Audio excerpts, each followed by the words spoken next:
I'm very excited to let Angela make this announcement. You tricked me. Yes, we have an exciting announcement. We are finally, after all of you've been begging for years, we haven't been doing this for years, starting a Patreon. Yay. Oh, sorry. We should have had like confetti or... Yeah, I know. I'm supposed to have reactions. Wow. Yeah, we're so excited. There will be a few different things that you can do on Patreon. It's all going to be on one tier. And that will be that we will have all of our episodes on Patreon, the normal episode day, so Thursdays. But they will be ad-free. And... they will have Uncle Jerry's reactions to the music. Bonus material. I'll have all kinds of reactions. I'll go, woo, and and that's so sad. Yeah, you've definitely had all of those reactions before. Yes, I have. You'll be able to see them in action. Yeah, so longer episodes with song reactions. There will be like a community chat feature so we can all chat about all of the things. There will be one bonus episode a month that will be like a different thing than what we do here. I have ideas in my head. I'll just be chatting about medieval poetry. Okay, or that. And there's one more thing. You didn't mention the new dress code where I'll be like unbuttoning one button. Oh, yes. And gold chains. Yes. Yeah. Okay. I'm going to try to be sexy. Okay. That's how we get the big bucks. As opposed to this. And, the other thing is that occasionally we will let the patrons vote on which song we cover. Okay. So you get to like push your choices right up to the top of the line. Because we know you have an agenda. Yeah. Yeah, and you don't like my agenda. So yes, anything about vampires is good. Yeah. Okay, so that will be up. You can go right now and sign up if you're interested. There are monthly options and like a yearly option, I think. So yeah, we'll see you over there, and I'm excited to like talk more and get some more content out there. It'll be exciting. It'll be fascinating. It'll be moderately amusing. Yeah. Just like this regular show. Yeah. Okay. Then we will see you over on Patreon. See you there.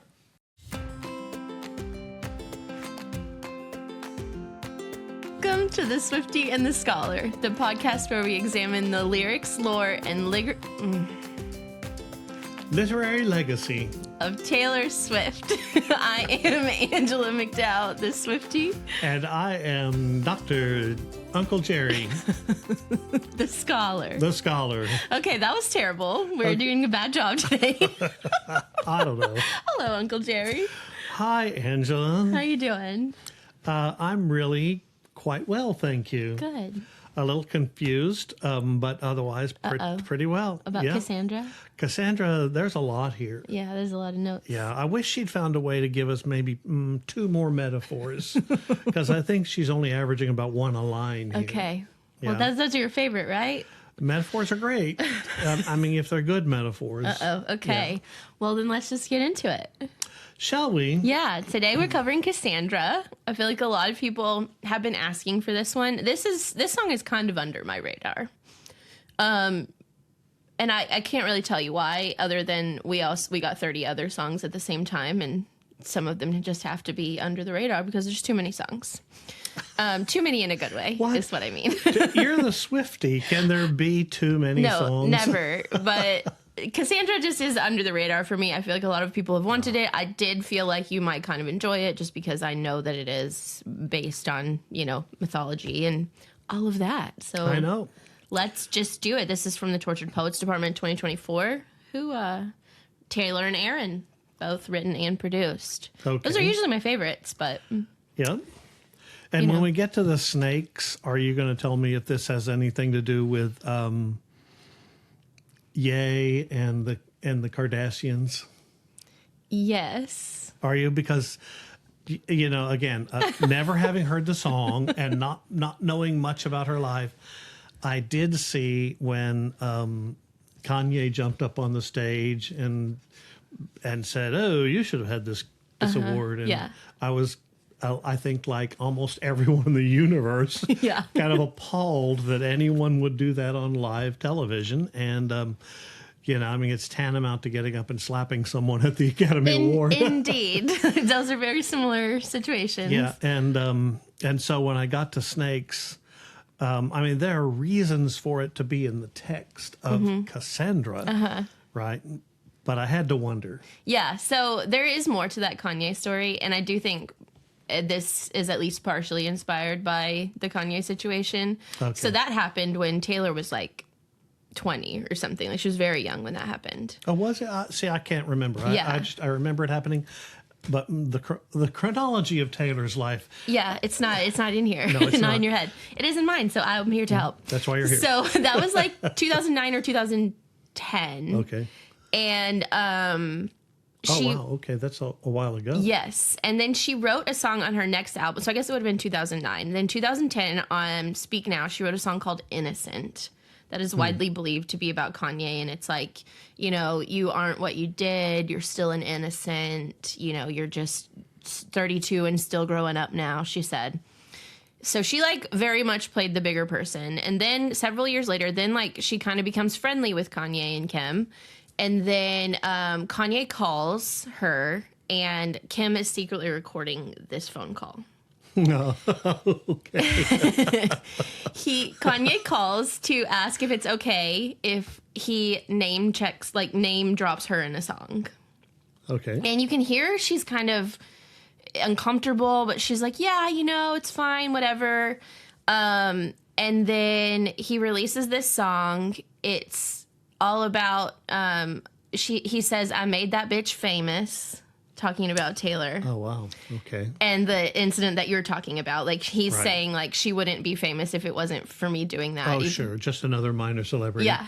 And he says some other vulgar things. He also puts her in a music video, like a naked wax figure laying in a bed next to him. Wow. Okay. Then Kim and Kanye release the video, and everybody's like, because Taylor says, I never approved me, like him talking about me like this. I didn't know this was going to happen. So they release the phone call, the video of the phone call, and everybody's like, Taylor's a liar. Taylor's a snake. She's just manipulating everyone. Here's the proof. So that's when Taylor goes away for a long time. We didn't see her for like a year. Then she comes out and releases Reputation, and the theme of the album is like all snakes. So the whole the imagery of that era is snakes. But it did come out a couple of years later. Somebody released the unedited version of that phone call, the video of that phone call. Oh, okay. Turns out Taylor wasn't lying. Kim and Kanye were lying. Shocking. But anyway, all of that to say, yes, I do think the snakes have a double meaning. Well, I'm sorry to jump into the second half of this. By the way, in case you guys hadn't noticed this already, we do not get together and plot out our discussion. We do not. we I make my notes. Angela sends me the song. I make my notes. We sit down and turn on the light. Yeah. So, yeah, I mean, I guess I was wondering if the snake was more specific to her life. And the Christian chorus line was just too much like reminiscent of their purported Christianity. Right. You know, Yeah, his gospel album and all that. Yeah. yeah. I mean, I knew that about him, and I knew that about the Kardashians, and I kind of put the two together, but I did not know the specifics. Yeah, I know you didn't. So Yeah. I was excited to tell that story today. On the way here, I was like, I think I get to talk about Kim and Kanye today. Wow. Okay. Well, I'm sorry I didn't mean to call you out just like immediately. No, that's but okay. yeah, that was the one thing that I thought, what is this? Yeah. So, Yeah. well, okay. Yeah. So I let's guess we can start with the song. Let's go. Get into it. All right. So, Cassandra. Well, first of all, the title. Yes. I wasn't quite sure if I wanted to talk about Cassandra first or Cassandra. And so I think I'm going to talk about Cassandra and then talk about Cassandra, and then I'll go back to Cassandra. Okay. It sounds great. Okay. We all understand. Okay, so Cassandra, the character in classical literature, she's a highly complex character, and she appears in, to say multiple locations, is not even to touch upon where she is, because she's in the Iliad and the Odyssey and the Aeneid, and then she's in other collections of stories by different classical writers. She's in several plays. She's in the Orestean cycle of plays about Orestes. She's in the whole Agamemnon story, so she is all over the place. Okay, so I am sure those of you who are Swifties have looked Cassandra up, and if you touch her on Wikipedia, you'll see, she is, she received a gift from Apollo. Yes. Right, and Apollo, she was a priestess. Apollo says, you've been a fast and loyal priestess. Thank you very much. I'm going to gift you with this great gift, and that will be the gift of prophecy. And she says, oh, thank you. And then he says, oh, by the way, I want to have sex with you. And she says, oh, no, wait. I signed up to be a virgin priestess. We can't do that. And he's so angry by it that he says, well, you can't, there are no takebacks here, so you can keep the gift. However, I am also saying that anytime you prophesy, no one will believe you. Yeah. Okay, so, the modernist mind would probably say, well, why didn't she just lie about every prophecy? Oh. Yeah. Oh. I didn't think of that. Yeah. Yeah. So, for example, when she's telling the story of the Trojan horse, and the story is that she grabbed an axe and a torch, when the Greeks when the Trojans pull the Trojan horse up, and there are 20 or so Greeks hiding inside, including Odysseus, Ulysses, she says, don't you know there are Greeks hiding in there? And the Trojans go, no, this is in homage to our god Poseidon. Poseidon was the god of horses and also earthquakes. Two things that go well together. Well, they do go together. Well, I mean, because if you look at the fault lines that run across the Aegean, okay, here's your geography. Oh, my goodness. I know. If you look at the fault lines, there are earthquakes in that area, and they run under the ocean, under the Mediterranean Sea, right? And so the Greeks, people of that area, associated the god of the sea also with the god of earthquakes. Okay. And what happens when horses run? The earth moves. The ground shakes. Okay. Yeah, so he was the god of the ocean, earthquakes, and horses. Okay, that does make sense. If there's one thing I have a complete blind spot in, as far as things we learned growing up, it's all about Greek mythology. And that's why... Oh. That's why you need Robert Graves' box edition Love. of the Greek myths. This is my Folio Society copy, so it's, of course, two-volume set. Oh, it is pretty. Look at that. That's really pretty. Yeah, I mean, I like Robert Graves. He's a really good classical scholar.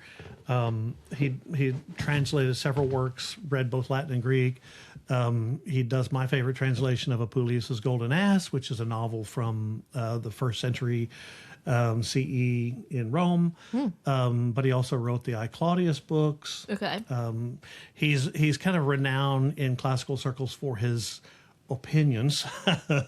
And he does tend to interpret characters like Cassandra as political characters, as reflecting the politics of the time. Oh, okay. Okay, so back to Cassandra. Yes. Yeah, she's highly complicated. She receives this gift of prophecy, but then she has the gift essentially twisted because no one will ever believe her prophetic sayings. And so it works perfectly as a metaphor for Taylor Swift in this poem. Yeah. Because Taylor Swift is saying, I'm seeking the truth, I'm telling the truth, and clearly no one wants to believe her because it is the truth. Cassandra is a much more complicated character than that.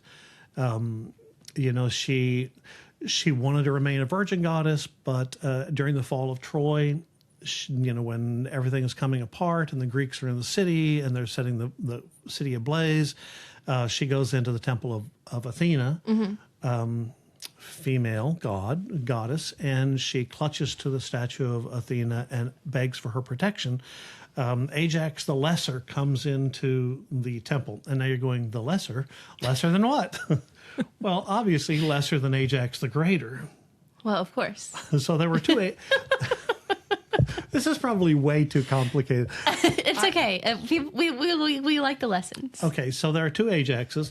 One of them is this really huge guy and a rival of Odysseus, just slightly less of a warrior than Achilles. And the other one is Ajax the Lesser. Okay. Okay, so Ajax the Lesser goes into the temple, pulls her away from the statue of Athena, rapes her. Which is just a horrible act, especially since she has appealed to a goddess for protection. So he's going to be in trouble. Mm-hmm. So when he tries to go home, Poseidon, wrecks his ship, and all of his men are lost. He manages to climb up on a rock. Okay, now the smart thing at this point would be to go, whew, and take a deep breath and wait for someone to come pick you up. But instead, Ajax the Lesser says, "You see, you can't kill me." Oh, no. Yeah, important safety note, people. Never tell the gods, "You see, you can't kill me." And so, of course, Poseidon sends an earthquake, the rock shatters, and he drowns. Okay. Yeah. Cassandra predicted that he would come to no good end and that the gods would have their revenge. And, of course, they did. Okay.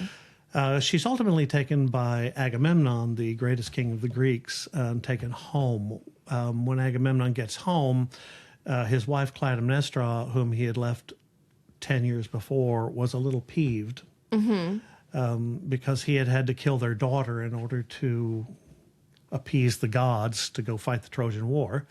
And she took a lover named Aegisthus, and she traps him and kills him, and then she kills Cassandra. Oh. So yeah, Cassandra's killed by Agamemnon's wife, Clytemnestra. Okay. Yeah, so I mean, it's like I said, it's a really complicated story. It's much more involved in that, and there are multiple versions of these stories. So if you pick up, another copy of Greek myths and you say, "Oh, mine says Ajax the Lesser was struck by lightning." Well, yeah, in one of the stories he's struck by lightning and not killed by having his rock shattered by Poseidon. Interesting. Yeah. Yeah. So there are multiple versions. Okay. But perfect metaphor to get this poem started. Okay. Yeah. And I do want to come back to the image of Cassandra because she's really this archetypal figure that I don't know how much this plays in Taylor Swift's mind, but I think she's perfect in many ways for this poem. Yeah, I think, yeah. So I want to talk about Makes sense those. to me. Yeah. So we'll come back to the character of Cassandra. Okay. Okay, so the poem. Yes. I was in my new house. Okay, the new house is a metaphor. Yes. Right. A new period of my life. Yes. Right. So she starts us off in the first 6 words with a metaphor, which is really nice. Placing daydreams. So she is creating new dreams. She wants to move forward. Yeah, for this new aspect of her life. Exactly. So daydreams, a second metaphor in one line. Yes. Okay. House, metaphor. And she's patching up the crack along the wall. And guess what literary device that is? Metaphor. Oh, I thought this was a trick question. I mean, No. It was a trick question. I thought it was a real question. No, apparently she never metaphor she didn't like. Oh my gosh. Did you write that down? Oh, I thought you were just pointing at your paper like you had it written down. It's the metaphor of... No, I think we need to start the whole episode over. No, I like it. I like when they go slightly off the rails. Okay, so Straight from the beginning. yes, she is the metaphor, as I wrote down here. Okay. Healing the brokenness of the past, right? There's a crack in the wall of her new house, and so she's patching it over. Yeah. So she's in the act of trying to move beyond whatever those hurts, whatever those damages, whatever the brokenness that she's experienced in the past. So house metaphor, daydream metaphor, patching cracks metaphor. Would a wall be a metaphor too? Wall Because like would a separation be a metaphor, between the this old and the new. That's right. Yes. So we have 4 metaphors in the first 2 lines. Nice. Yeah, I know. Like I said, she never metaphor she didn't like. And then she says, I pass it, so passing over the crack and lose track of what I'm saying. She doesn't get to finish, right? She's trying to patch it, but no, that intrusion, that moment of the past that leaves the wall disfigured, broken, however you want to characterize it. She doesn't finish because that's where I was when I got the call. Okay, so I love the way the stanza ends because I got the call. And so it's a portent of something to come. Yes. And what's Cassandra all about? Cassandra's about seeing the future, about portents. Yeah. Right. And so if you think about when you hear things like, I got the call, you think about, oh, someone called you to break up, or I got the call that someone is terribly ill, or I got the call that someone died. You know, you rarely say, I got the call that I won the Irish sweepstakes. Yeah. Right. So I think that this is a portent of something bad Agreed. coming. So I kind of feel like that call, like I feel like this could be about a real call. Could be. And if I had to guess, which I have no idea. Obviously, none of us know. But I almost wonder if this verse is about when she got the call that her masters had been sold to Scooter Braun, Oh, a man that she hated and knew wasn't a good man. Oh, maybe. Yeah. I mean, I would buy that, and I make all this stuff up anyway. I mean, of course, yeah. We're just making stuff up. Yeah. Yeah, that would be interesting, though. Yeah. So, okay, so we have a 4-line stanza called a quatrain. So we should talk about the fact that the whole song is, if you go down up to the bridge, is written in quatrains. Every single one. Yeah, every one of those is in 4-line stanzas. And she breaks out a little bit. The bridge is in like paired quatrains, so you have 4 lines, 4 lines. Verse 3 is just 3 lines, but it kind of echoes a previous 4-line stanza. This is one of the more consistent stanza structures that I've seen her use. Yeah. It also has a nice rhyme scheme. So daydreams, A, wall, B, saying, C, and then call back to B, right? So A, B, C, B, and then screaming, riot, shrieking, quiet. So you see how the 2nd and 4th lines of each of the quatrains tend to rhyme. That's going to be true even in the chorus. See, town, now, snarls, are. So really nice, consistent rhyme scheme. I like the quatrain setup of the stanzas. Yeah. So, the poetics of it are admirable. Okay. And of course, all the metaphors are just too much fun. Yeah.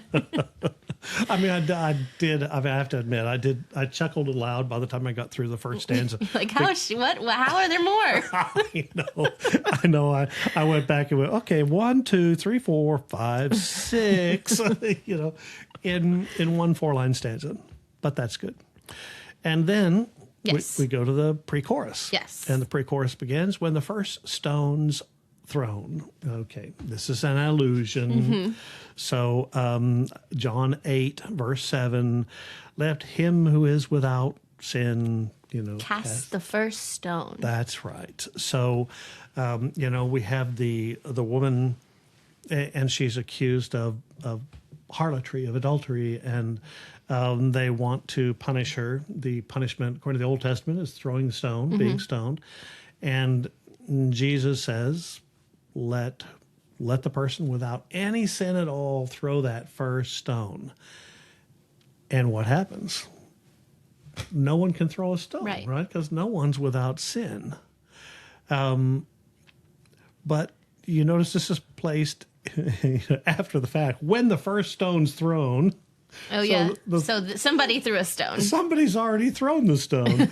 So somebody apparently figures themselves as not having any sin whatever. Either that or disobeying Christ's command in John, chapter 8.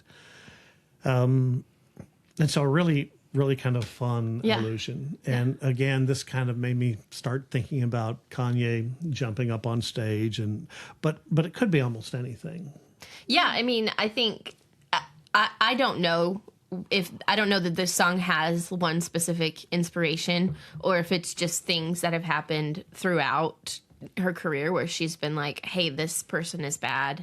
Hey, I didn't actually do that thing. But people love to like cancel people and pile on throwing those stones. Right. And they love to, you know, once one person starts it, it's just a rolling stone effect where it just, you know. Did you say rolling stone? Okay. Yeah, they didn't get onto that other part from the New Testament that says things like love your enemies, do good to those who hate you. No. Okay. Yeah, I mean, I liked the use, the allusion to the Bible. It's very strong here. And then she says, there's screaming in the streets. There's a riot, raging riot, screaming streets. Nice. Alliteration. Yeah. Right. So yeah, you see the S's and stones, and then there's, and then the TH's and throne there, and then the S and screaming, and then streets and raging riot. Yeah. Yeah. She's just rolling with the alliteration now. So, you know, she's not done with metaphors. Yeah. But, but they're throwing some other stuff in there too. yes, but she has opened up the whole toolkit. Yeah. They're screaming in the streets. I did wonder if that was a kind of metaphor in reference to tabloids, media representation. Yeah, that's what I assume. You know, it's like the internet, Twitter, you know, all of the things like where people gather now. They're just everybody's just piling on. Can I just pause and by way of interjection say, I've begun to notice when I go to the grocery store. Oh no. You know how there are those magazines at the checkout? Yeah, I never really paid any attention to them. But now you see Taylor on every single one of them. I swear to goodness. It's like 1 out of 3 has Taylor Swift. And of those, like half of them are complimentary and half of them are, you know, Taylor found drunk. And, yeah. You know, and like probably one of them is true, you know? Yeah. You know, maybe so, 2 or 3. I don't know. And, you know, I thought of Kanye and the Kardashians in part only because I have a very limited knowledge of her biography and everything I get is from her.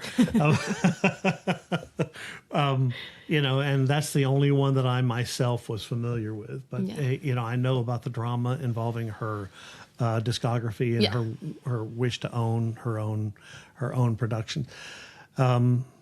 But yeah, this is clearly a metaphor. I think it refers to all of those rumors that go around. I agree.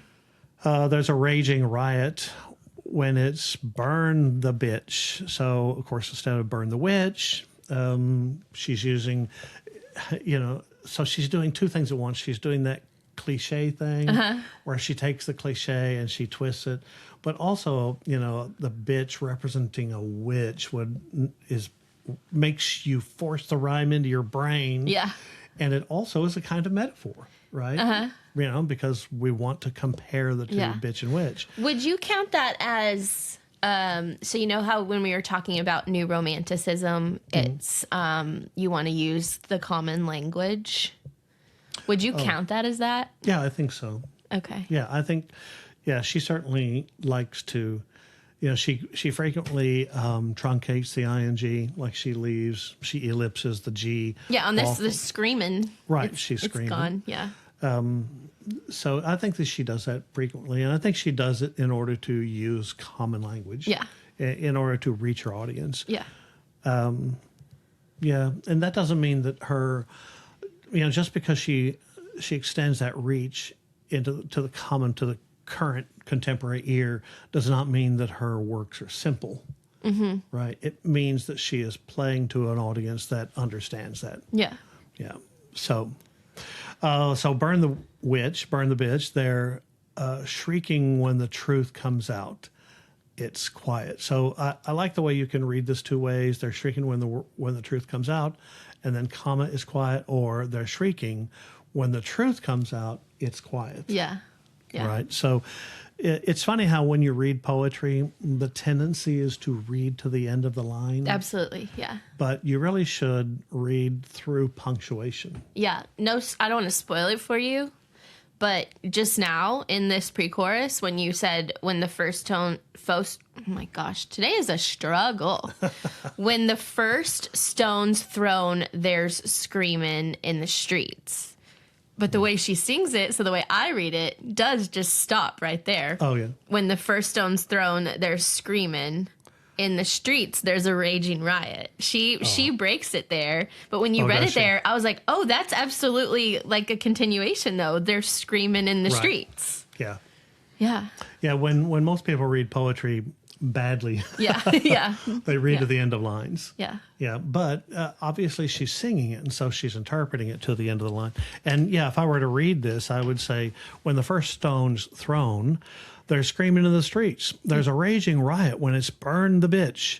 They're shrieking when the truth comes out. It's quiet. Yeah. Yeah. Yeah. And the reason why you don't read to the ends of lines is because then the rhyme becomes almost unbearable. The rhyme becomes... Yeah, it's like child's... That's right. It's like a children's song. It really is like a nursery rhyme. Yeah, nursery rhyme. Thank you. Yeah. Again, today is a struggle. It's a child's okay. song. Well, and so in that pre-chorus, the last line, when the truth comes out, well, we're echoing Cassandra. Yes. Right, because Cassandra always tells the truth, and no one believes her. Mm-hmm. And when it finally dawns on everyone as, oh, she was telling the truth, then there's silence. I'm just gonna retreat back into That's right. You know? All those media prognosticators, all the tabloids, all the gossip, kind of turns the volume down to zero. Yes, absolutely. Yeah. Chorus. Yes. Okay, so one of the things I do like about the chorus, both here and at the second chorus, is the use of the word so. Okay. Yeah, it's a narrative cause and effect. You know, one thing happens, so this thing happens, right? People have been, there's an injury, there's a crack in her house, in that metaphorical house, right? People have been throwing stones. People have been talking about her. People have been raging, saying they need to burn her. You know, but now the truth is out. So consequently, they killed Cassandra first because she feared the worst and tried to tell the town. Right? Cassandra comes, you know, she's the one who tries to warn people, this is going to happen. You know, you don't want to rape me. I'm under the protection of Athena. The gods will have vengeance on you. And Ajax the Lesser says, nah, you know, he's not going to believe that. You don't want to bring that horse filled with Greeks into our town. Don't do it. Don't do it. She takes an axe and takes a firebrand and goes rushing at it. And they stop her and say, oh, she's crazy. So do they kill her? So these things come. So the truth comes out. Now it's quiet. So that now they're killing Cassandra because like she's a witch because she can tell the truth. She can tell the truth. Yeah, she can see. So and now can. they see the future. I mean, yeah. Right. So well, and her future is always truth. Right. I think truth is one of the themes of the song. Okay. Yeah. Right. Yeah. So because truth will out, they have to destroy her as a truth sayer. Yeah. Yeah, I think that's Okay. kind of interesting. Yeah. Yeah, so they, you know, she tries to tell everyone, the town, right, metaphorically, everyone who spoke against her, metaphorically, the people of Troy, the individuals like Ajax, individuals like Agamemnon. She tells Agamemnon, don't take me as your concubine. Your wife isn't going to like it. This isn't going to end well. And so he does. Yeah. He takes her as a concubine. Oh, these men, you know. Well, that's why we need to get back to Cassandra in a bit. Because, Okay. Yeah, there's clearly some gender analytics we need to think about. Okay. Excited. Yeah, and gender analytics that go beyond anything like the crack in the wall or who is this? Is it Kanye? Is it Right. not? Yeah. That's Right. not the part that matters. Yeah, thematically, it's the song is more interesting than that. Agreed. Yeah. Yeah. So they filled my cell with snakes. I regret to say, do you believe me now? So she doesn't want to follow up with, do you believe me now? Yeah. You know, because Cassandra wanted them to believe her when she made the prediction. Yeah. Like, you know, I don't want to. Yeah. Like, just Yeah. believe me the first time, and yeah, then please believe me. none of this would have happened. This is going to end in destruction, and you won't experience that destruction if you believe me. You know, like Cassandra is never an "I told you so" person, and I think the speaker, the voice of Taylor Swift, is saying, "I don't want to be an "I told you so" person." It just works out that way. Yeah. And you see again the metaphor of my cell. She's trapped. She's in prison. Now, Cassandra was literally imprisoned. Okay. At one in a couple of the different stories involving Cassandra, she's in prison. Agamemnon imprisons her to keep her from running away, and she's trapped in a supposed life as well. What does that mean? People try to prefigure what her life is or gotcha. should be. The media does, the tabloids do. Jerry's standing in the, they're buying my milk and bread, and there she is. Yeah. And all the different things that she's up to. That's right. Yeah. And, it's almost like a prison. It's a cell, and those snakes are in the cell with her. In fact, when I saw snakes, my first thought was really about the mythology involving Cassandra. Okay. Because one of the stories concerning her acquisition of the gift of prophecy is that she and her brother were in this cell, in a prophetic cell, and snakes came and licked their eyes, which gave them the ability to see the future. Oh. Right. So snakes are in the mythological tales Yeah. of Cassandra. Okay. Yeah. So she's not just throwing that in there Right. from her own life. That's like an actual Cassandra. Yes. Go back to Yes. the Greek. I'll link it. I'll buy it from my own link. Y'all can buy it too. No, I don't know that it's that valuable. It's fairly complicated. If you want to be entertained, read Ovid's Metamorphoses. It's kind of fun. Oh, okay. But there's another snake that's also bound up in this ability to see the future. It's the python. It's the Delphian python. So the cave of Delphi had priestesses in it. And in one of the stories, Apollo is supposed to have slain the snake in order to acquire the ability to see the future. Okay. Right. So this could be the Pythian ability to see the future. The Pythian games in ancient Greece were actually dedicated because Apollo slew the python, and it was his penance to have these games. So there's a snake associated with the ability to see the future, both in Cassandra's story and in Apollo's story. Interesting. Yeah. So the use of the snake here is, it's clearly a metaphor for all of those who spread the bile and poison about her, but it's also in the story of Cassandra. Interesting. Yeah. I just had a thought. So with going back to Kim and Kanye, Kim is the one that called her a snake. And then everyone started filling Taylor's Instagram content, Instagram comments and Twitter replies with the snake emoji. And that's not very nice. And it was just snakes everywhere. But she turned it into the theme of an album. It's fine. She's fine, But now I'm thinking, so they filled my cell with snakes. So Cassandra's literal cell is full of snakes. Yeah. And Taylor's cell phone I like that. was full of snakes. Oh, I like that. Yeah. Yeah, see, I wouldn't have gone that direction because I didn't know the story. Yeah. Oh, that's fun. Yeah. Cell phone is filled up. Interesting. I don't know. That just popped in my head. Now I need to Google and see if anybody else has Yeah, I like that interpretation though. Yeah, so it's double meanings all over the place. I know. Again, I have no idea how much Taylor Swift understands this, but in medieval society, in medieval literature, and in painting, snakes have a forked tongue, and so to say someone speaks with a forked tongue means that they're a liar.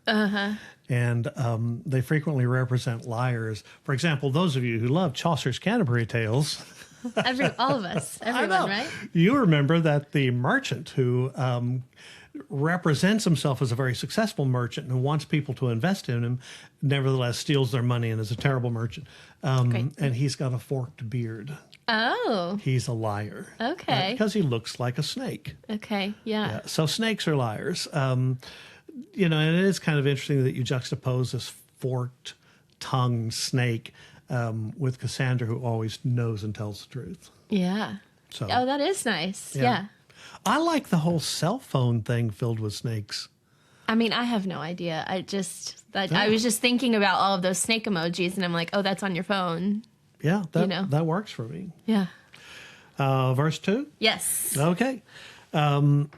Okay, it starts off with really nice alliteration again. I was in my tower weaving nightmares, twisting all my smiles into snarls. So you see the S's and the T's, tower, nightmare, twisting, into, and then twists, smiles, snarls. I love smiles into snarls. I love that. As a matter of fact, I thought that was one of my 2 or 3 favorite lines from this poem. Yeah. So really nice alliteration. We're back to metaphors. She was in a tower. A tower is usually, especially when associated with women, a symbol of imprisonment. Yeah. It's not the White Rapunzel. Tower. Yeah. Rapunzel. Yes. Okay. So I don't want to disillusion any of you who cling to the childhood stories of Rapunzel. But you do understand that. I think you've talked about this Yes, before. I've talked about this before, that the tower is a cylindrical, erect object with a tiny hole at the end. And Rapunzel yells out, "Help me." Just do it that way, you will. Okay, I'll stop there. She's trapped there, and she's weaving nightmares. Okay, the use of the word weaving, you remember what I told you about Percy Bysshe Shelley? He said the one well-chosen word is the poetry. Weaving here is the perfectly chosen word. Okay. Because she's not creating nightmares, not dreaming nightmares. She's weaving nightmares, which is beautifully descriptive, but also in mythology, in antiquity, there are 3 fates who weave the future. Yes. Right? They sit on their dark looms and weave the future. Interesting. Okay. Yeah. So that's in the Odyssey. Yeah, that's beautiful. Yeah, I think so too. It's perfect for our tale that is based in mythological storytelling. Yeah. Right. As a matter of fact, if you've ever read The Heart of Darkness by Joseph Conrad, it's a wonderful short novel. When our young man goes into the office to be sent off to find Mr. Kurtz, there are 3 secretaries typing at their dark typewriters, and they're sending out fates. orders. They are the 3 fates, weaving the fates. If you've seen Apocalypse Now, Francis Ford Coppola in the movie actually replicates the scene because there are 3 secretaries out there sending out people. They're typing out orders. So they are the fates, weaving nightmares, twisting smiles into snarls. So you have this nice animal imagery, more metaphor. They say, what doesn't kill you makes you aware. That's not what they say. That's not what they say. They say what doesn't kill you makes you stronger. Yeah. Oh, Taylor, you're playing with cliches again, aren't you? Yeah, she loves to take those cliches and give us a little twist at the end. So yeah, it makes you aware. What happens if it becomes who you are? What happens if what we say is true is true? And what happens when no one believes us? It's a kind of nightmare. It's a kind of snarl. Interesting. I do want to point out one poetic technique that I haven't mentioned before. Okay. And it's at the end of verse 2. You see the 3rd line ends with the word aware, and then the 4th line ends with R. Uh-huh. That's called slant rhyme. Sight rhyme. Okay, yeah. Okay, you see how the word aware has ARE and then the word R is ARE. Yeah. And so the 2 words look alike. So even though they don't sound at all alike, aware, R. Yeah. Nevertheless, it's a form of rhyme, sight rhyme, because they Interesting. look like they should be linked. I've never heard of that before. Well, that's why I'm here. Yeah, truly. Yeah, that's kind of fun. I thought so too. She constantly entertains me, I have to say, with her use of poetic technique. So, yeah. I'm also just noticing that in the first verse, we're in a house and we're daydreaming. Mm-hmm. And in the second verse, we're now locked in a tower, and we're having nightmares. Yes. Yeah, isn't that great? Yeah, so she was ready for this new start, and then she actually just had to be like trapped in her house, living out a nightmare. Right. Yep. She's trying to get out. She's trying to just move on, trying to plaster over it, trying to fix things, and people just won't let it happen. Interesting. Because they don't believe Cassandra. So, yes. The next chorus again begins with so. As a consequence, they killed Cassandra first because she feared the worst. So, internal rhyme, first, worst. And tried to tell the town. Alliterative, tried, tell, town. Mm-hmm. So they set my life in flames. Okay, what else went up in flames in our classical storytelling is the city of Troy. Right. Right. So when Cassandra was raped, when she was taken, after the death of Ajax the Younger is taken by Agamemnon, the city of Troy is burned. And that's something that she predicts. I regret to say, do you believe me now? There is a real sense of sad irony for her when she says that, that now that the truth is revealed. Yeah. This is not a truth I wanted to happen. No. It would be better for all of us if none of this was true. Right. Yeah. Okay. Bridge? Yes. Oh, the bridge. They knew the whole time. Okay, so obvious repetition. Yes. I'd like the opportunity to read this in a dramatic reading because one of the things that is kind of hard to say the same word or words over more than twice. Mm-hmm. It is. It's hard because you want to make a difference, right? In Hamlet, you remember Hamlet. When Polonius asks Hamlet, Hamlet's reading a book and he asks, what is it that you're reading, my lord? And Hamlet says, words, words, words. Right. But you can't just say words, words, words because you sound like a goof. Yeah. So in the Mel Gibson Hamlet, they do something kind of fun. He says words, words, and he turns the book upside down. Word, and he looks up and goes, words. So he makes a joke out of it. In the 1949 Sir Laurence Olivier Hamlet. Yeah, that's my favorite movie. Oh, I love that film. Are you? I've never seen it. She's messing with me. Sorry. It took me half a second to realize that. It won the Academy Award for Best Picture. I believe it. He won the Academy Award. It's beautiful. It's beautiful. It's in black and white. Anytime we would show it to students, they would say, is this an old movie? And I go, it's in black and white. Well, it was before I was born. And my response was always, really? So your birth marks the start of all things. Yeah. I don't want to see anything from back then. Yeah. Why would you want to? Learn from stuff. Nothing from before my birth date is important. In the Laurence Olivier Hamlet, he says, words, words. Oh, so dramatic. I know, he doesn't even say the last words.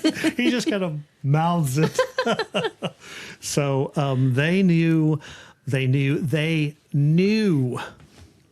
It's beautiful. I'm sure everyone would love it if you did give a dramatic reading of this. The whole time that I was onto something.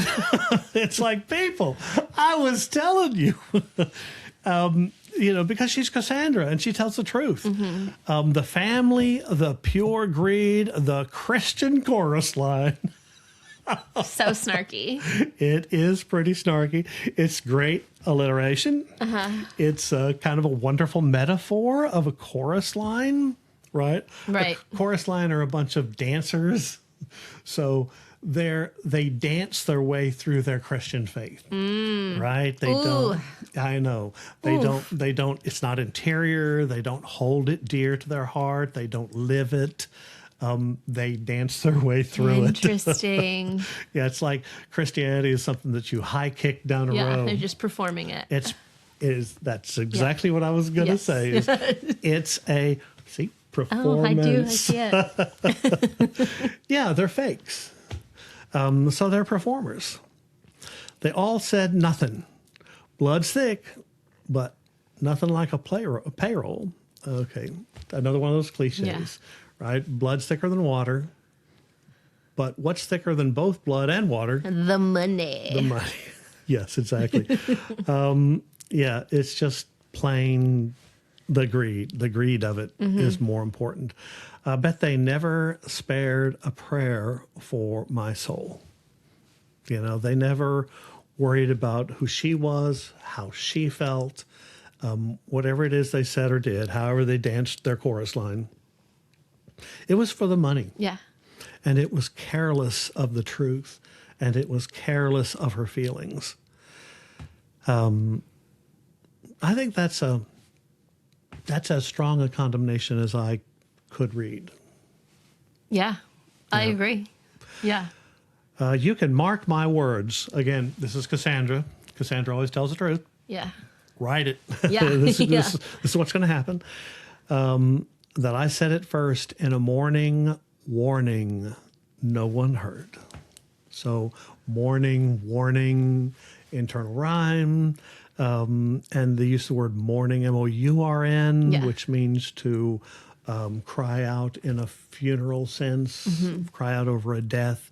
You know, Cassandra is always telling people about forthcoming death. So no one heard. Yeah. Yeah, they don't bother listening. Verse 3. Verse 3 is very short. She patched up that crack along the wall. I pass it, lose track of what I'm saying, because that's where I was when I lost it all. So she's covering over it. She's going to put it behind her, and that's where she is. And then she loses it. You know, I wonder how that year off made her feel. You said that she kind of disappeared for a year or more. Mm-hmm. Yeah, wonder how she felt. Yeah, I don't know. And the rest is a great deal of repetition. So they killed Cassandra first because she feared the worst and tried to tell the town. So they filled my cell with snakes. I regret to say, do you believe me now? Right? I was onto something. They all said nothing. Blood's thick, but nothing like a payroll. They never spared a prayer for you, my soul. For my soul, they can mark my words that I said it first. In a morning warning, no one heard, not a single word was heard. Not a single word. Not a single word. And so the outro is she is rounding out our poem. When the first stone's thrown, they're screaming in the streets. There's a raging riot. When it's burned the bitch, they're shrieking. When the truth comes out, it's quiet. It's so quiet. So she goes back to repetition to say when they realize that the truth is there, then that's when everybody shuts up. Major thematic elements? Yes. What is truth? Yes. Right. She kind of begs the question throughout the poem. It actually reminds me of another biblical allusion, you know, what is truth? Jesting, Pilate asked and did not stay for an answer. Pilate asks 3 times in one of the Gospels, what is truth? What is your truth? So are there subjective truths? Are there applicable and non-applicable truths? Are there, archetypal truths that can never be denied? And it does beg the question, kind of a follow-up theme, is do people really want to know the truth? Mm-hmm. Do people really want to hear the truth? And sometimes they just don't. I mean, I feel like most of the time, right? They just want to believe what what they already believe. I think they do. And I think they enjoy shouting, burn the bitch. And I think they enjoy it when someone who is a celebrity or someone who has money or someone who has influence gets whatever they perceive to be their comeuppance. Right. Yeah. Yeah. It's a hard thing to realize that human beings can be that vindictive, but sometimes we can, and I don't exempt myself from that. Sometimes I can. For sure. I should say. Yeah. We all do. Yeah. Okay. Shall we go back to Cassandra? Let's do it. Okay, so I do have more to say about Cassandra as a figure or as a central metaphor of the poem. Cassandra, the story of Cassandra is, as I said at the beginning, appears throughout classical literature. It's in the Iliad, the Odyssey, the Aeneid, the greats. She's mentioned in all kinds of plays, in essays. Seneca writes a play about her. Seneca, the Roman writer, tragedian who writes about her. So why someone who can see the future, but that future is always ignored, and yet it's truth? One of the themes that surround the character of Cassandra is the nature of divine knowledge and human ignorance. Okay. So the gods give to us, God, depending upon your religious belief system, God gives us a divine truth. God gives us what we need to know and understand to navigate the world in a moral and equitable sense. But human beings live in ignorance, and sometimes we just can't grasp that truth. We want to sidestep that truth. Yeah.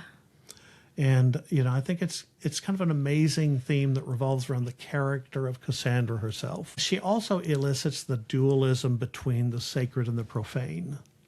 So we have this sacred realm inhabited in Greek religious practice by the gods. Okay, yeah. But we have this profane realm, this earthly realm.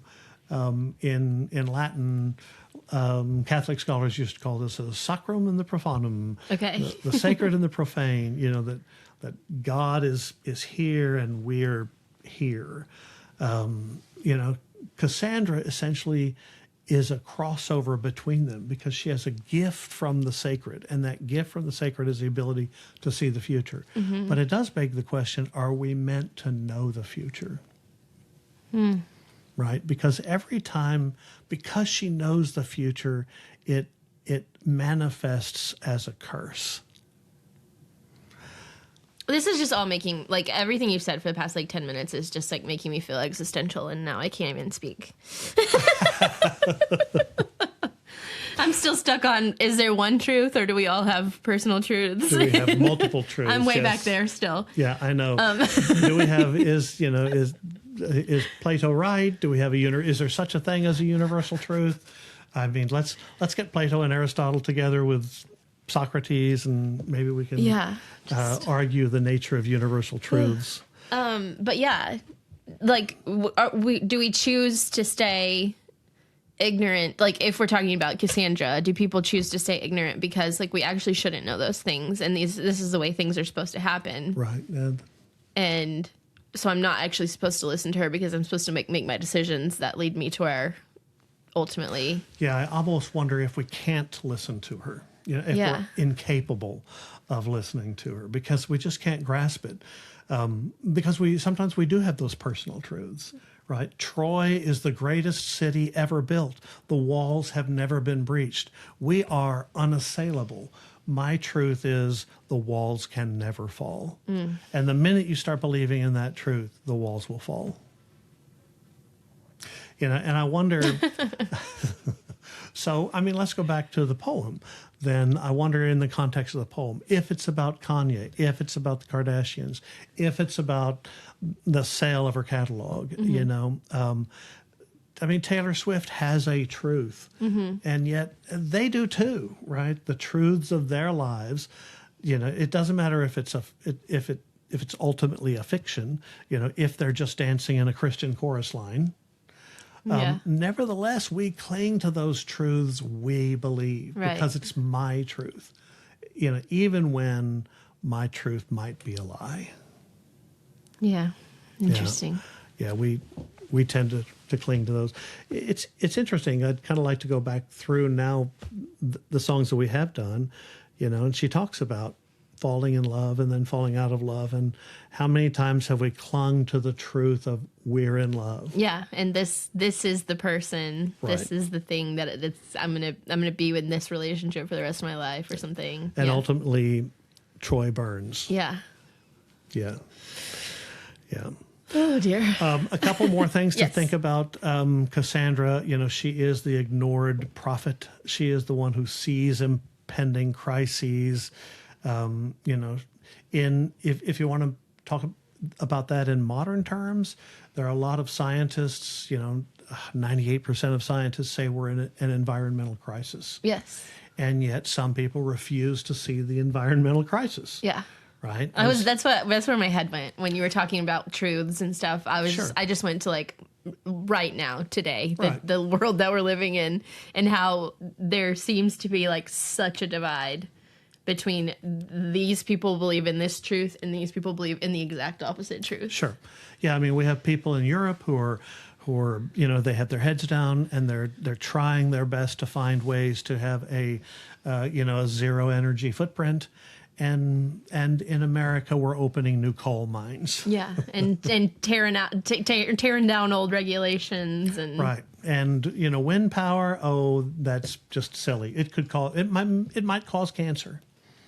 So the idea of the ignored prophet. Yeah. is a great one when it comes to Cassandra. I mean, we've had financial crises, and people will predict the coming financial crisis, the fall of the housing market Yeah. in this country 15, 18 years ago.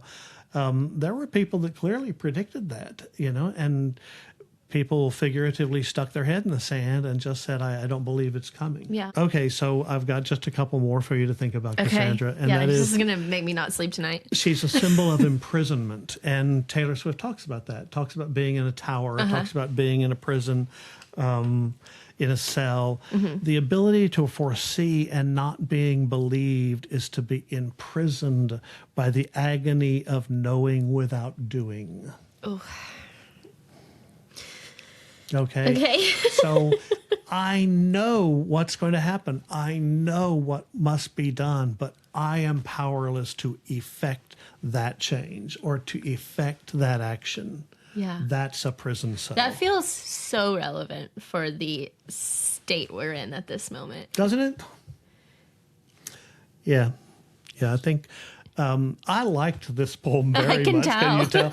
Yeah, I love the image of Cassandra because she's so complicated. Okay, so I've got one more. Okay. And this is coming because I do tend to try to tap in as a feminist reader. Cassandra is about feminine marginalization. Mm-hmm. I mean, think about how we silence women's intuition and expertise. That we label women who have intuition and expertise with words like madness or words like bitch. Yeah, or Right? witch, Or witch. we call literally Yes, burn them at the absolutely. stake. Yeah, Yeah, we discredit their knowledge and their perception. Right? And so I don't think it's an accident that these things happened to Cassandra. yeah, Right? I don't think it's an accident that she has this amazing intuition and this amazing perception that allows her to see the future. And what does Apollo want to do with that? Hold it dear and admire it? No, he wants to have sex. Right? yeah. She's clinging to the statue of Athena. And Ajax the Lesser bursts in upon her. Does he see this amazing priestess who has this stunning devotion and devout perception? No, he just wants to rape It's just her. a woman. It's just a woman. It's just, he just wants to have sex. Why does Agamemnon make her a concubine? He's got a wife, and he knows that wife is already mad at him. He wants to have sex. So all men do in the surrounding, narratology of the life of Cassandra is view her as a sexual image. And yet she has this incredible feminine intuition and feminine perception that is entirely lost on people. So I think she's perfect for this poem. Yeah, Yeah, you're showing me that this is a perfect Yeah. little metaphor. I don't know. Yep. Metaphor on metaphor. Conceit. Yeah, it's a conceit. Wow. I know. That's why I said I wanted to talk about Cassandra after we talked about Cassandra. Yeah, that's like, I don't know. You just really blew my mind because when were all these Cassandra stories written? Like, how long ago was that? So, the best guess is the Trojan War takes place somewhere 1200 or 1100 BCE, so 3,000 years ago. They don't get written down for several hundred years. They remain in the oral tradition. In terms of the Iliad and the Odyssey, the Aeneid is written right around the turn of the first millennia. Virgil is writing in at the command of Augustus. Around 0 Wow. 80 CE. It's just, I asked that because I don't know. I feel like just today we could talk about the Epstein victims, all kinds of women that are victims. And, there could be 10 women saying that one man did something and all of their stories line up. And we still don't believe those 10 women over that one man.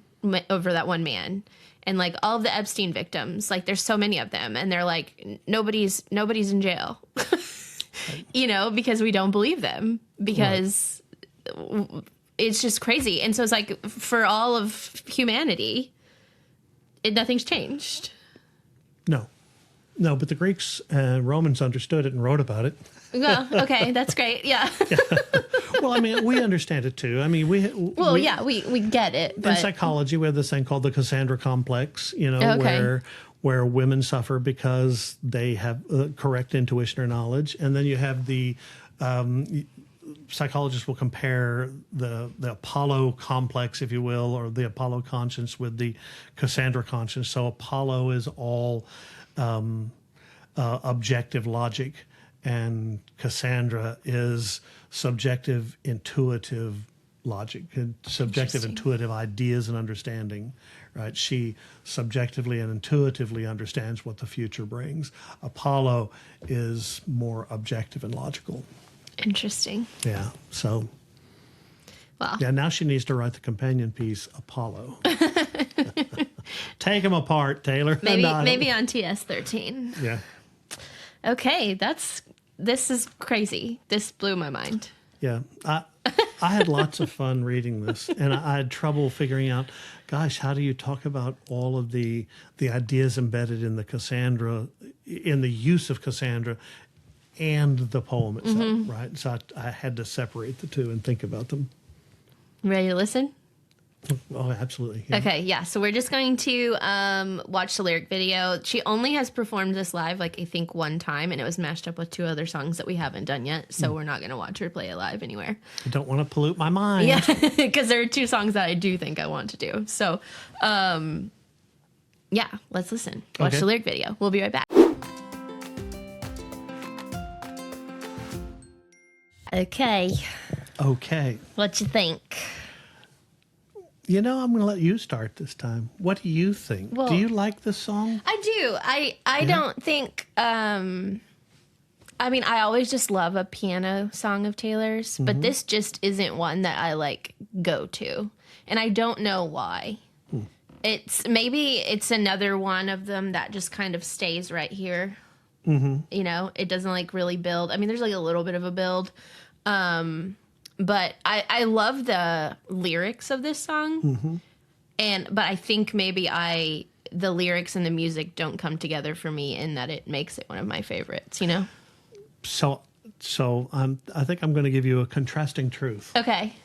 I liked the 40% that she gives to this song. Like you said, it never builds. Yeah. I like the evenness of it. It feels like Cassandra saying that's not going to be a good outcome. Yeah, and so she's not getting crazy, she's not getting crazed, she's not screaming at people. It's just this is the truth and this is how it's going to be, and I can't do anything. Do you believe me now? Yeah. So for those of you who are counting or care, I do have another poetic term to give you, and that is, near the top of our discussion, I talked about how this is one of her poems that she builds using quatrains, using the 4-line stanzas. However, if you watch that lyric video, she puts words on either side of the crack. Yes. Yeah. Right. And so that would come in the realm of concrete poetry. Okay. So concrete poetry is when you when you represent the poem on the page and it looks like the thing it describes. Okay. That's fun. So the words back and forth, back and forth, back and forth across this crack line, this fault line, if you will, is concrete poetry.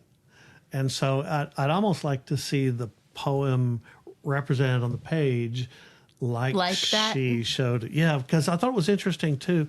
She built the line, blood's thick, but nothing is like a payroll. Upside from the bottom down. up. And so when you read it from the top down, it looks like that the payroll is nothing but thick blood. Oh, that's like how you tell us to read things backwards Read so we things can catch the backwards. diction. But this is different. Yeah, if you take it from the top down, payroll's like nothing but thick blood. Interesting. I thought that was fun too. I don't know. I just I like that. I like the way she represented the words on the page, if you will, and I'd kind of like to see it written out that way. I love they knew. That was fun. She kind of does get a little bit angrier there by the third they knew. Yeah. Yeah, my favorite line, I was in the tower weaving nightmares. Yeah. It's very good. And favorite phrase, Christian chorus line. Yeah, that's good. I always understood what she meant there, but I've never put together that like a chorus line is like when you're performing, and that's like you're like I didn't make that direct connection. Right. I guess This isn't something that I apply to my heart as a matter of faith. This is a performance. Yeah. I'm a Christian. Yeah, I do love that. Yeah. I think that's pretty great. Yeah, fun. Okay. Any other thoughts? I don't think so. I would like to talk with her about how intentional she was when she used Cassandra as this focusing motif for her poem here. I'd like to know. Yeah. Does she understand the Cassandra complex? Does she contrast that with the Apollo complex? Does she see her as the tortured prophet, the ignored prophet? Not tortured poet, but does she see the symbol of imprisonment? Is it a rejection of the feminine intuition? How much of that did she see and intend? Or maybe it doesn't matter. Maybe I like it, I saw it, and it gives me great joy to read it. Yeah, I mean, I feel like most of that it was probably done in the knowledge of knowing all of that stuff, but who knows? Yeah. Taylor, call us. You know what? She's given this poem wings. Yes, and the it's story's ours not now. not hers anymore. That's right. Okay, you ready to grade Cassandra? I am, yeah. Okay. Cassandra from the Tortured Poets Department for lyrical strength. 98. Yes, very good, really nice. I don't know, 99. Come on. Goodness gracious. Yeah, I don't know. Changing his mind. It's got really, I love the rhyme. I love the alliteration. The metaphors are really strong. Mm-hmm. Yeah. She threw a little allusion in there, not just to classical literature, but to the Bible. Yeah. She mixes a lot. Okay. Narrative and structure. That's 100. It's a perfect 100 for me. Okay. Yeah. I just thought that, the Cassandra myths just roll around in my head. I mean, of course, my first degrees in classical civilization. Yeah, this is really hit you right where it matters. Right. This is what I should have used to get you to do this to podcast. get me to say yes. Okay, production and atmosphere. I kind of like the evenness of tone. 96. Okay. Lore and literary references. It's just horrible. That's another 100 for me. It's just, Yeah, it's the whole thing. Yeah. Yeah. And emotional impact. Yeah, it made me feel, I don't know what she's feeling. If this is, I hope it's just not about a petty squabble between herself and, some other people over rights or over, supposed slights at award shows or things like that. I hope it reaches farther and deeper than that. I mean, I feel like it probably does. Yeah, I mean, it did for me. Yeah. It reached farther and deeper for that. It did make me question, what is truth? What is there a multitude of truth in the universe? Oh, no. Don't start again. Or is there a universal truth? So I'd say 98. Okay, that gives us this is the exact same grade as Ivy, 98.6. No, there you go. 99s, I'm 2 consistent. in a row. Yeah. She's consistent. Maybe. Yeah, maybe so. Maybe Yeah. I'm getting better at picking these songs. Yeah. Thank you for introducing this one to me. It was fun to read. Yeah, I thought you would enjoy it. My secret motivation behind the Ivy, Cassandra, and then one more that I've given you was to be like, look how much of a genius she is. Look at these 3 all in a row. Thank They're you. perfect. Yeah. You're keeping the really crappy ones from me, is that? Yeah. Okay. If there's such a thing. There's some stinkers in there. Okay, so that's 99 for Cassandra. Anything else? Thank you to all of our people who reply. Yes. There have been so many, when we first started listing countries, I'm just amazed. I know they're all telling us I what know country they're all they're saying, in. I'm from India, I'm from Sweden. Yeah. And, or Saudi Arabia, for goodness sake. Yeah. That's great. Yeah. It's just so lovely that this is a worldwide phenomenon. And I really do think it's also lovely that it brings us together. Agreed. Yeah, and so a bunch of people, this is not about us, but a bunch of people from all of these other countries have said that they learned English by listening to Taylor songs. Oh, really? Which I Wow. love that. Yeah. Yeah, I'm just glad they didn't learn it from listening to me. Okay. Make sure you're following us everywhere, subscribed, rate us and review us on your podcast app, please. Spotify, Apple Podcast, and YouTube, and wherever else you listen. Make sure you're following us on Instagram and TikTok at Swiftie and Scholar Pod. You can follow Uncle Jerry on Instagram. I am really struggling today. I am sorry. You can follow Uncle Jerry on Instagram at Dr. Uncle Jerry or Drunkle Jerry. And you can follow me on Instagram at Angela Wyatt McDowell. Okay. We did it. We did it. It's in the can. Yes. Push stop. Yeah. See you next week. Bye.